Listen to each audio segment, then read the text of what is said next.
तुम्हारी इस हरकत के लिए मैं लाइब्रेरी से तुम्हारी मेंबरशिप कैंसिल कर सकता हूँ। तुम्हें पता नहीं कि लाइब्रेरी में खाना मना है? देखिए, आप ऐसा मत कीजिए, मेरी मजबूरी है। बाबा साहब अम्बेडकर लंदन में थे और उस दौरान वो रोज एक लाइब्रेरी में जाया करते थे और घंटों पढ़ाई किया करते थे। एक बार वे लंच टाइम में अकेले लाइब्रेरी में बैठे बैठे ब्रेड का टुकड़ा खा रहे थे कि तभी लाइब्रेरियन ने उन्हें देख लिया और उन्हें डांटने लगा था। क्या मजबूरी है तुम्हारी कि तुम कैफेटेरिया में जाकर नहीं खा सकते? मुझे लगता है कि तुम बहाने बना रहे हो। नहीं, मैं बिल्कुल भी बहाना नहीं बना रहा हूँ। दरअसल मेरे पास इतने पैसे नहीं है कि मैं कैफेटेरिया जाकर कुछ खा सकूं, इसीलिए मैं यहाँ सिर्फ ब्रेड खा रहा हूँ। पैसे नहीं है मतलब एक और झूठ। यकीन कीजिए, मैं भारत से यहाँ लंदन पढ़ने आया हूँ। मैं जिस समाज से आता हूँ वहाँ सिर्फ संघर्ष है और मैं उन वंचितों को उनका हक दिला सकूँ, सिर्फ इसीलिए यहाँ पढ़ने आया हूँ। काफी ज्ञान की बातें कर लेते हो। जी, मेरा मानना है जब तक आप सामाजिक स्वतंत्रता हासिल नहीं कर लेते, कानून आपको जो भी स्वतंत्रता देगा वह आपके किसी काम की नहीं है। मुझे अपने देश के लोगों को उनका हक दिलाना ही होगा।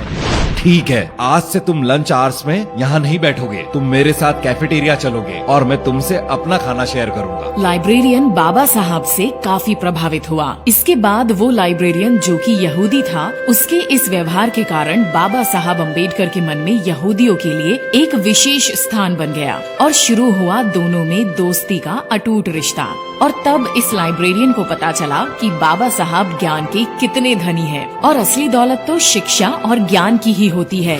बाबा साहब अम्बेडकर कहते थे, इस पूरी दुनिया में गरीब वही है जो शिक्षित नहीं है, इसलिए आधी रोटी खा लेना, सूखी ब्रेड खा लेना, लेकिन अपने बच्चों को जरूर पढ़ाना। शायद इसलिए बाबा साहब की पर्सनल लाइब्रेरी दुनिया की सबसे बड़ी व्यक्तिगत लाइब्रेरी थी, जिसमें करीब 50,000 से भी ज्यादा किताबें थीं। भारत की धरती पर वैसे तो तमाम महापुरुष पैदा हुए, लेकिन एक बाबा साहब अम्बेडकर ही ऐसे थे जिन्होंने वंचितों के धर्म युद्ध के लिए एक ठोस जमीन तैयार की।